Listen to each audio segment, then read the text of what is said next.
सफेद शेर।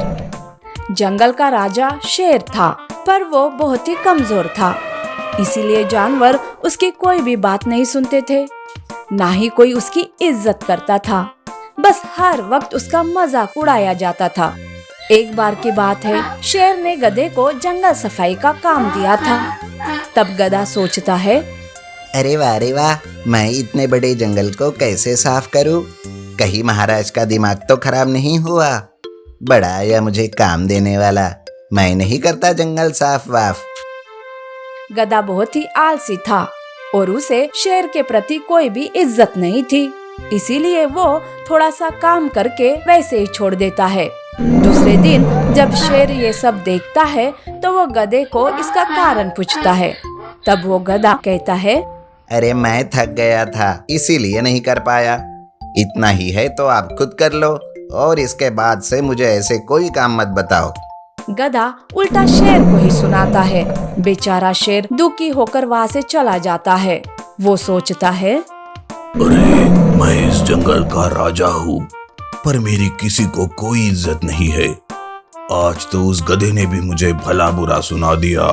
जहाँ मेरी कोई इज्जत नहीं, वहाँ भला मैं क्यों रहूं? ऐसा सोचकर शेर जंगल छोड़ने की बात करता है। शेर जंगल से दूर चला जाता है। उधर जंगल में बाकी के सारे जानवर जंगल में शेर को न पाकर आपस में बातें करते रहते हैं।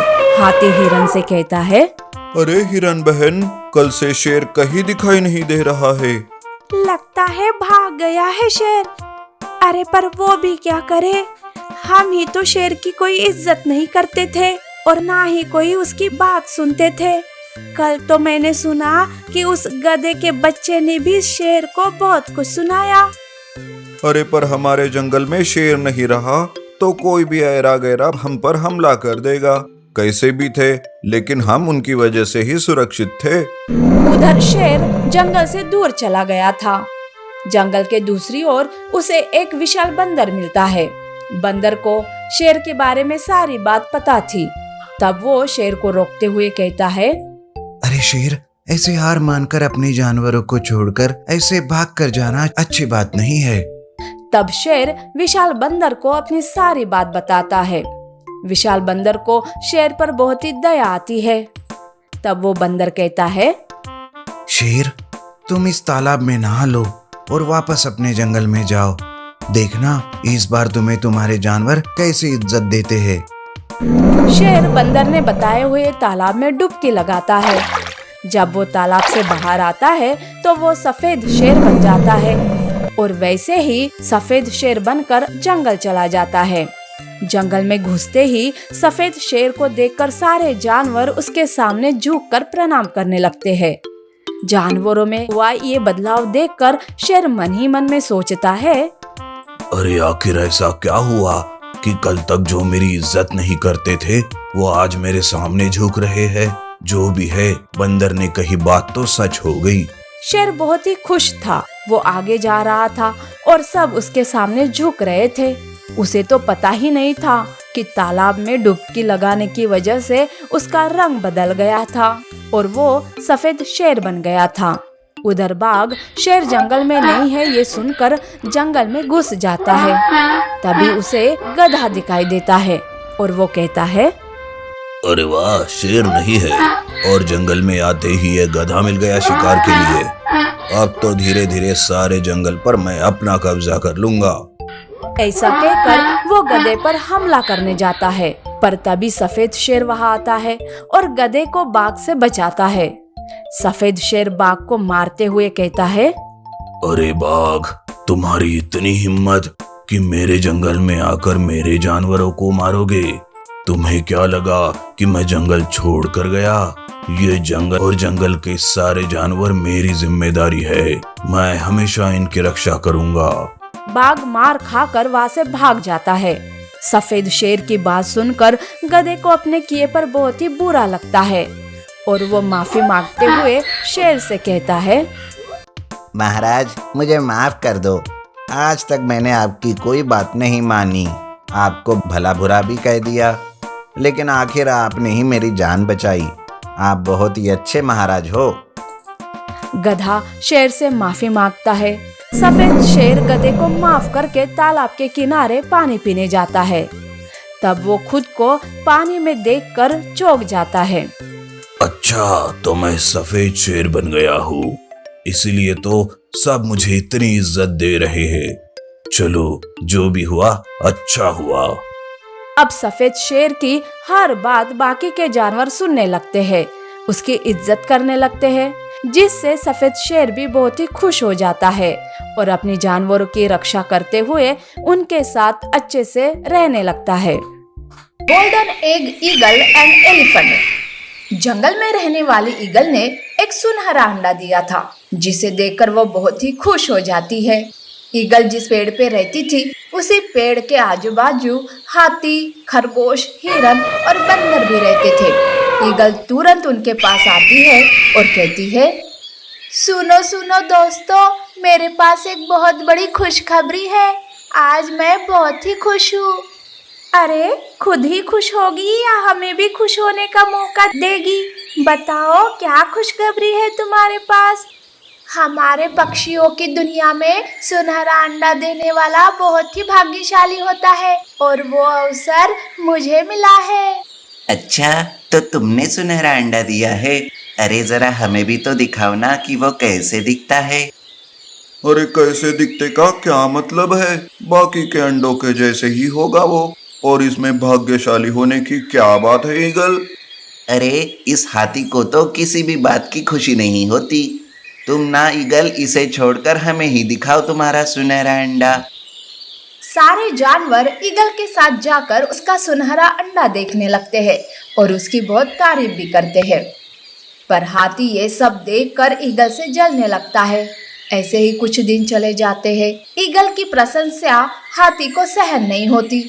वो सोचता है, ये मामूली ईगल और भाग्यशाली, इस जंगल में मेरे सिवा कोई है क्या ताकतवर और भाग्यशाली? मेरी तारीफ ना करते हुए सब ईगल के ही पीछे घूम रहे हैं। सारी खुशी का कारण वो सुनहरा अंडा है ना, मैं उस अंडे को ही गायब कर दूंगा। उसी दिन ईगल अपने अंडों को घोंसले में अकेला छोड़कर खाने की तलाश में जाती है। चारों तरफ कोई भी जानवर नहीं था। बस क्या, इसी बात का मौका देकर हाथी ईगल के घोंसले के पास जाता है और सुनहरा अंडा घोंसले से चुरा लेता है। चलो अब जल्दी से इस सुनहरे अंडे को कहीं छुपा देता हूँ, इसके पहले कि कोई आ जाए और मुझे इस सुनहरे अंडे के साथ देख ले।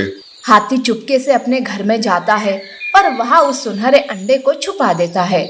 जब ईगल खाना ढूंढकर वापस आती है, अपने घोंसले में सुनहरे अंडे को न पाकर वो जोर जोर से रोने लगती है। हाय रे, मेरा सुनहरा अंडा कहाँ चला गया? कौन खा गया मेरे सुनहरे अंडे को? हाय रे, अब मैं क्या करूँ? ईगल के रोने की आवाज सुनकर बाकी के जानवर ईगल के पास आते हैं। हाथी भी अच्छाई का मुखवटा लेकर वहाँ आता है और ऐसा नाटक करता है जैसे कि उससे कुछ पता ही नहीं। ईगल रोते रहती है और बाकी के जानवर उसे तसल्ली देते रहते हैं कि सब ठीक हो जाएगा। तब हिरन कहती है, ईगल बहन, ऐसे मत रो, किसी ने नहीं खाया होगा तुम्हारे सुनहरे अंडे को। मुझे लगता है कि वो कहीं घोंसले से नीचे गिर गया होगा। सब मिलकर उसे ढूंढते हैं, तुम चिंता न करो। हाँ ईगल, हिरन सही कह रही है, यही कहीं गिरा होगा तुम्हारा सुनहरा अंडा। हम अभी ढूंढकर उसे तुम्हारे पास ले आते हैं। वहाँ खड़े सारे जानवर सुनहरे अंडे को ढूंढने लगते हैं। पेड़ के नीचे उसके चारों तरफ का चप्पा चप्पा छान मारते हैं, पर सुनहरा अंडा कहीं नहीं दिखाई देता। नाराज होकर जानवर ईगल के पास आते हैं। उनका उतरा हुआ चेहरा देखकर वो सब समझ जाती है और रोने लगती है। हाय रे, अब कहाँ जाऊँ, किससे पूछूं? कहाँ गया होगा मेरा सुनहरा अंडा? अब तो मैं उसके बिना जी भी नहीं सकती। बहन, तुम्हारे बाकी के अंडे तो सही सलामत है ना? तो फिर ये एक ही अंडा लगता है किसी ने जानबूझकर चुराया होगा तुम्हें परेशान करने के लिए। पर मैंने किसका क्या बिगाड़ा हिरन बहन?